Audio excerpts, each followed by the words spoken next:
থেকে ফেরার সময় পথে কয়েকটি কাফেলার কাছে মদিনার কেউ এসেছিল কিনা জানতে চাইলেন। বিভিন্নভাবে আবু সুফিয়ান খবর পেয়ে যান যে মুসলিমদের একটি দল আসছে তার কাফেলা আক্রমণের জন্য। এমত অবস্থায় আবু সুফিয়ান আরও সৈন্য চেয়ে মক্কায় খবর পাঠান। এ খবর পেয়ে মক্কা থেকে একটি সৈন্যদল আবু সুফিয়ানের কাফেলাকে এগিয়ে আনতে প্রস্তুত করা হয়। আবু জাহেলের নেতৃত্বে 700 উষ্ট্রারোহী, 100 অশ্বারোহী ও 200 পদাতিক সৈন্যসহ প্রায় 1000 সৈন্য নিয়ে মদিনার অভিমুখে যাত্রা করা হয়। কিন্তু আবু সুফিয়ানের কাফেলা মুসলিমদের চোখ এড়িয়ে ভিন্ন পথে লোহিত সাগরের কুল ঘেঁষে পালিয়ে যেতে সক্ষম হয়।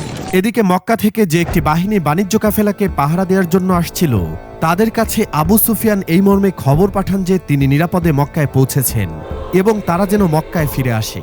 আবু সুফিয়ান নিরাপদে মক্কায় গিয়ে ওই সৈন্য বাহিনীকে ফেরত যেতে বললেও আবু জাহেল সেখানে আরও 3 দিন অবস্থানের সিদ্ধান্ত নিলেন।